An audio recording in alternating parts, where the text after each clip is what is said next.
I always believed betrayal came from strangers, not from the two people I loved most in this world. When I offered my younger brother a place to stay, I thought I was helping family. When my wife welcomed him into our home, I thought we were stronger together. I was wrong, so terribly wrong. It wasn't just an affair. It wasn't just stolen money. They wanted everything. My business, my reputation, my life. While I stumbled through each day confused and disoriented, they were plotting to have me declared mentally incompetent, to erase me and take control of everything I had built. But they didn't know I was already recording every move they made. This is the story of how I exposed them and took back my life. Before we dive in, ask yourself, what would you do if your spouse and your own sibling betrayed you like this? Let me know in the comments. And make sure to subscribe to Revenge with Chris for more unbelievable stories of betrayal, revenge, and justice served. Now, let me take you back to where it all began. I wasn't born into wealth. Everything I had, the restaurants, the house, the reputation I built from the ground up. Long nights, missed holidays, sacrifices most people wouldn't understand. But I did it because I wanted to give my family a life I never had. Olivia was by my side through most of it. We met when I was still hustling in a tiny kitchen, dreaming of owning my first place. She believed in me, or at least I thought she did. And then there was Alex, my little brother. We didn't have much growing up, but we always had each other. When our parents passed away, it was just the two of us against the world. So when Alex lost his job during the economic downturn, there wasn't a moment's hesitation. Of course, he could stay with us. Of course, I'd find a way to help him get back on his feet. I had just opened my third restaurant, and managing everything was becoming overwhelming.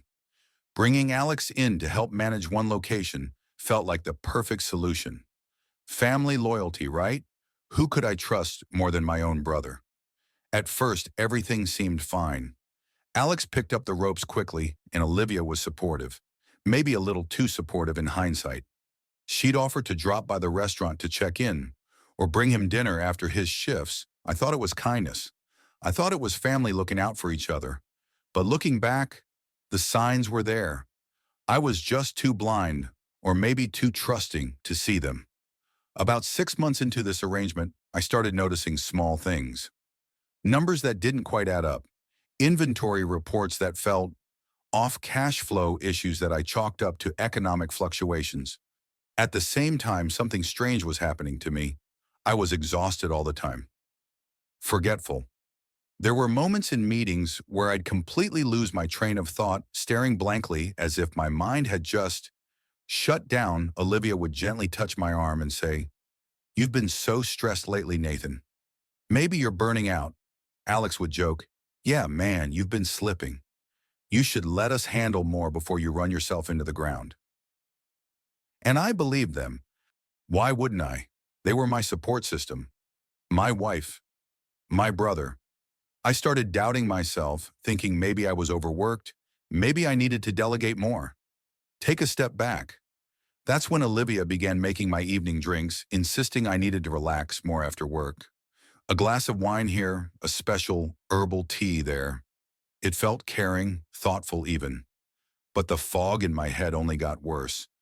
I didn't realize it then, but they were slowly rewriting the narrative, convincing me and everyone around us that I wasn't well. Meanwhile, the financial discrepancies kept growing. I remember staying late one night, going through reports alone in my office, feeling like I was chasing shadows. I told myself it was probably just sloppy bookkeeping from staff. So I decided to install security cameras at the restaurant Alex managed. Nothing invasive, just enough to keep an eye on things. After hours, I also added monitoring software to the office computer, thinking I'd catch a dishonest employee skimming from the till. What I found was a betrayal far worse than I ever imagined. But back then, sitting in that office, I still believed in them. I still thought my wife loved me. I still thought my brother had my back. I had no idea that my world was about to come crashing down. The first time I checked the security footage, I expected to see a careless employee, maybe someone sneaking out inventory or mishandling cash. What I saw instead was Olivia and Alex. It was late, well past closing time. The cameras showed Olivia walking into the restaurant, smiling like she owned the place. A few minutes later, Alex appeared from the back office. At first I thought, maybe they're just talking. Maybe Olivia brought him something. But then she leaned in. He wrapped his arms around her, and they kissed, not a friendly hug, not a misunderstanding. It was undeniable. I remember sitting there frozen, staring at the screen, my heart pounding so hard I could barely hear my own thoughts. I replayed the footage 3 times, hoping I was wrong, hoping there was some explanation, but the truth was staring me in the face. My wife and my brother were having an affair in my restaurant, on my dime. For a moment, anger consumed me. I wanted to confront them right then and there, scream, demand answers, throw them both out of my life. But something held me back, a gut feeling that this wasn't the whole story. And I was right. I dug deeper, checked more footage from previous nights. It wasn't a one-time mistake. They had been meeting like this for weeks. That's when I turned to the computer monitoring software. If they were bold enough to use my restaurant as their secret rendezvous spot, what else were they careless about? It didn't take long to find emails and messages they thought were deleted, hidden folders with altered financial records, bank transfers that siphoned money into an account I didn't recognize.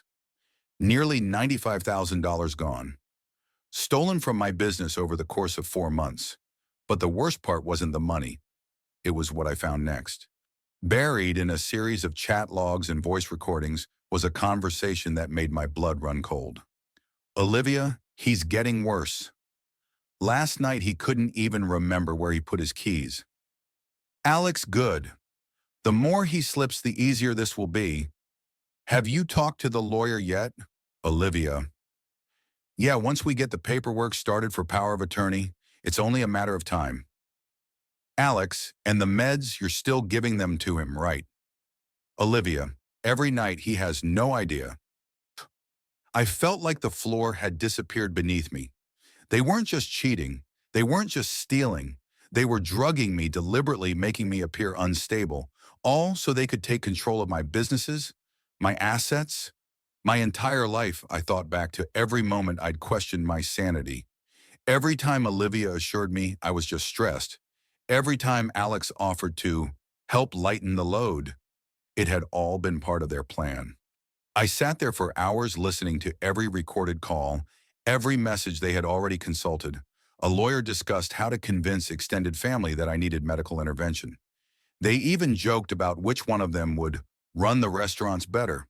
Once I was out of the picture, I was furious, humiliated. But most of all, I was determined. I knew if I confronted them now, they'd spin the narrative claim. I was paranoid, unstable, exactly what they were trying to prove. No, if I was going to take them down, I needed undeniable evidence. I needed to be smarter than both of them combined. That night, I poured the drink Olivia left for me down the sink. For the first time in weeks, I went to bed with a clear head and a plan forming. I wasn't just going to survive this, I was going to make sure they paid for every lie, every betrayal, and every dollar they stole. The next morning, I woke up clearer than I had in weeks. No headache, no fog, no confusion. It hit me then just how much control they had been exerting over me without me even realizing it. Every sip of those evening drinks had been another step in their plan to erase me. I stood in the kitchen watching Olivia hum to herself as she prepared breakfast. Like nothing was wrong, like she wasn't slowly poisoning her husband.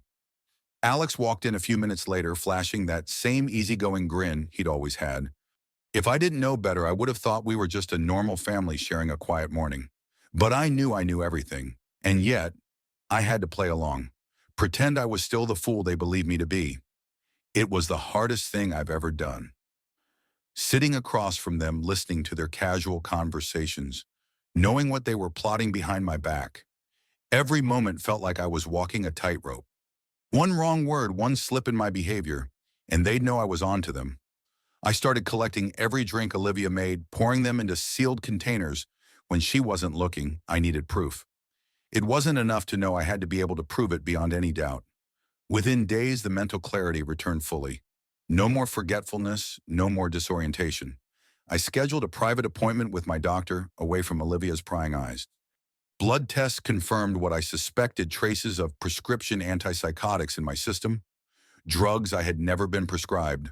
Holding that lab report in my hands was both devastating and empowering. This was no longer just betrayal, it was criminal. But even with that, I knew I couldn't act alone. I reached out to a lawyer I trusted, someone far removed from anyone. Olivia, or Alex, might know. When I laid out the evidence, the recordings, the financial records, the lab results, he looked at me with a mix of horror and admiration.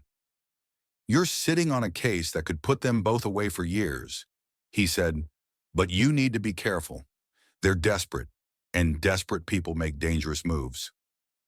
He connected me with law enforcement, people experienced in handling complex financial crimes and conspiracy cases. They advised me to keep gathering evidence to let the trap close tighter before making any moves, so I did. For 2 more weeks, I lived under the same roof as them. Every day was a test of endurance, pretending to be the weakened, confused version of myself they expected. At night, I reviewed files, documented everything, and worked with my lawyer to build an airtight case. The lowest point came one evening when I overheard them in the living room, laughing. "Olivia, it's almost too easy." He just nods along to whatever I say now. "Alex, by next month we'll have the paperwork done. He won't even know what hit him."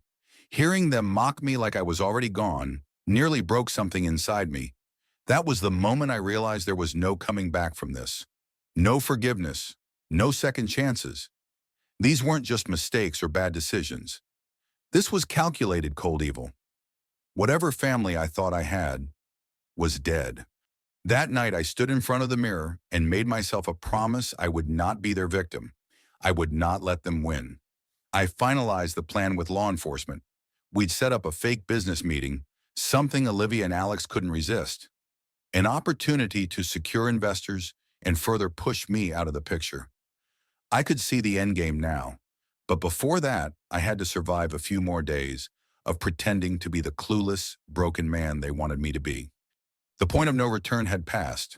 There was no room for hesitation, no room for doubt. It was them or me. And I was done playing their game. I knew Olivia and Alex well enough to predict exactly how they'd react to the right bait. They were greedy, impatient, and convinced I was too far gone to notice anything. So I played the part, letting them think their plan was working perfectly. I told Olivia I'd been thinking about stepping back from the business, that maybe it was time to bring in outside investors to help manage things. Her eyes lit up in a way that made my skin crawl. "That's a smart idea, Nathan," she said, barely hiding her excitement. "You need to focus on your health. Let Alex and I handle the meetings." Exactly what I expected. Behind the scenes, my lawyer and the police set everything in motion. The investors were undercover officers, fully briefed on the situation. The meeting would be held at one of my restaurants, a place Olivia and Alex felt comfortable, maybe even cocky. In the days leading up to it, I continued gathering final pieces of evidence. Copies of financial transfers, backup recordings, and the lab reports proving the drugging.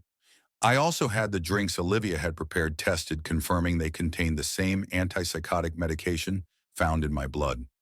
By the time the meeting day arrived, the case was airtight. When we walked into the private dining room, Olivia was practically glowing. Alex adjusted his tie, playing the role of a confident businessman. The two undercover officers posed as venture capitalists, asking all the right questions about ownership structures, management responsibilities, and future plans. I stayed quiet for most of it, acting dazed and disinterested, just as they expected. Then came the moment I'd been waiting for. One officer asked, "Given Nathan's condition, how involved is he really in day-to-day operations?" Olivia didn't hesitate. "Oh, Nathan's been struggling for a while now. That's why Alex and I have taken over most decisions. We're actually in the process of securing power of attorney to make things official." Alex chimed in, "Yeah, we're ensuring the business stays stable despite his declining mental health." They smiled, thinking they had just sealed the deal. Thinking they had convinced these investors that I was nothing more than a fading figurehead. That's when I sat up straight, clear-eyed, and sharper than they'd seen me in months. "Funny you mentioned that," I said, pulling out a thick folder from my briefcase. "Because I've been documenting everything. And I mean everything." Olivia's smile faltered. Alex's face went pale. I opened the folder, spreading out copies of the financial record screenshots of their messages, stills from the security footage, and the lab results. "You see," I continued, my voice steady. While you two were busy plotting to steal my life, I was making sure every move you made was recorded. The officers dropped their act, flashing their badges. Olivia Parker, Alex Parker, you are under arrest for embezzlement, conspiracy, and administering a controlled substance with intent to commit fraud. The room erupted into chaos. Olivia stood up, stammering, Nathan, wait, this isn't what it looks like. Alex tried to bolt for the door, but was quickly restrained. I didn't say a word, I just watched as the two people who betrayed me were handcuffed and read their rights. It was surreal. Months of pain, confusion, and anger culminating in this one moment of justice. As they were let out, Olivia turned back, her eyes filled with panic. We can fix this, please. I met her gaze, calm and resolute. You already made your choice. Now you get to live with it. Once they were gone, I finally allowed myself to breathe. The weight I'd been carrying for weeks lifted, replaced by a quiet sense of victory, not just over them, but over the part of me that had once been too trusting. The officers assured me they had everything they needed for a strong prosecution. My lawyer began filing for divorce immediately, along with restraining orders against both Olivia and Alex. But more than that, I reclaimed something far greater than my businesses or my reputation. I reclaimed control over my life. The days following their arrest felt like walking through the aftermath of a storm. The chaos had passed, but everywhere I looked, there were pieces of my life scattered. Trust shattered, memories tainted. The media caught wind of the story quickly. A prominent restaurant owner betrayed by his wife and brother in a twisted plot to steal his empire. It was the kind of scandal that people couldn't stop talking about. I stayed quiet. Let the facts speak for themselves. There was no need to defend myself. Every piece of evidence was irrefutable. When the court hearings began, I showed up to every session. Not because I needed closure from them, but because I wanted them to see that I wasn't broken, that despite everything they did, I was still standing. I'll never forget the first time Olivia took the stand. Gone was the confident, manipulative woman I once knew. She looked small, desperate. Her lawyer tried to paint her as a victim, claiming she was coerced by Alex, that she acted out of fear. But the recordings told a different story. A story where she was every bit the mastermind as he was. When Alex faced the judge, he avoided looking at me entirely, cowardly, like I always feared he might be deep down. For all his bravado, when it mattered most, he crumbled. The charges stuck: embezzlement, conspiracy to commit fraud, administering drugs with intent to incapacitate. Both pled guilty as part of a deal to reduce their sentences, but it didn't save them from years behind bars. Olivia received 7 years, Alex got 6. Watching them being let out of the courtroom in handcuffs for the final time, it wasn't satisfaction I felt. It wasn't even revenge, it was relief. Relief that I could finally close this chapter without second-guessing myself, without wondering if I could have done something differently. The divorce was finalized swiftly. Thanks to the mountain of evidence, I retained full ownership of all my businesses, the house, and every asset they tried to steal. But even with the legal victories, the emotional fallout was something no court could fix. Friends who once admired my perfect marriage now looked at me with pity. Family members struggled to comprehend how two people so close to me could be capable of such betrayal. I found myself questioning everything. How long had they been planning this? Was there ever a moment where either of them truly cared about me? Or had I just been a means to an end all along?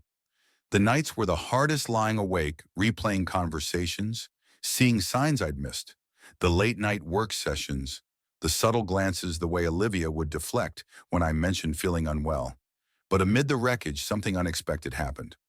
My staff, those who remained loyal, rallied around me. They picked up the pieces with me, helping to stabilize the restaurants and rebuild what had been damaged. Customers continued to show support, some even leaving notes of encouragement, telling me how inspired they were by how I handled everything. Slowly, I began to realize that while Olivia and Alex had tried to destroy me, they had failed. Not just because they were caught, but because they underestimated my resilience. They thought they could drug me into submission. They thought they could manipulate me into giving up control. But they forgot one crucial thing: I built this life from nothing once before, and I could do it again. Instead of letting bitterness consume me, I focused on rebuilding not just my business, but myself. I launched a foundation dedicated to helping victims of financial abuse and betrayal. offering legal resources and counseling support. If my story could prevent even one person from falling into a similar trap, then it wasn't all for nothing.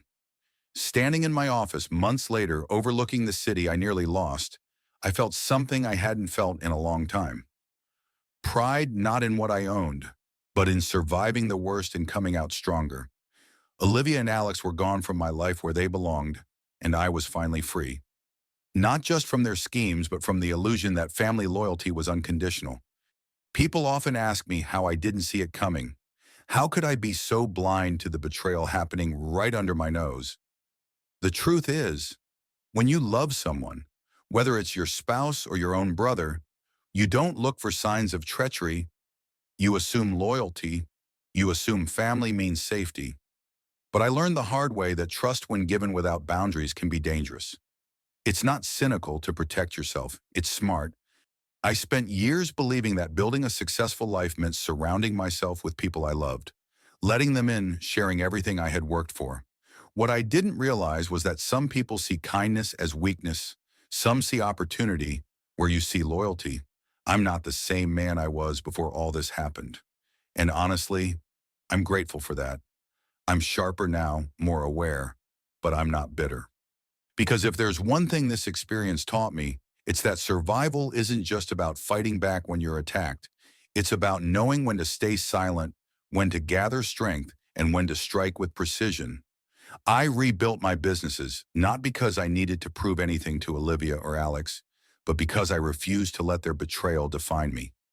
More importantly, I built something bigger than a restaurant empire. I built a mission helping others who've been blindsided by the people they trusted most. If you're listening to this and thinking, that could never happen to me, I hope you're right. But stay vigilant, because betrayal doesn't always come from enemies. Sometimes it comes with a familiar smile and a hand on your shoulder. In the end, I didn't just get my life back. I gained a lesson I'll carry forever. Trust is earned, not given freely, even when it comes to family.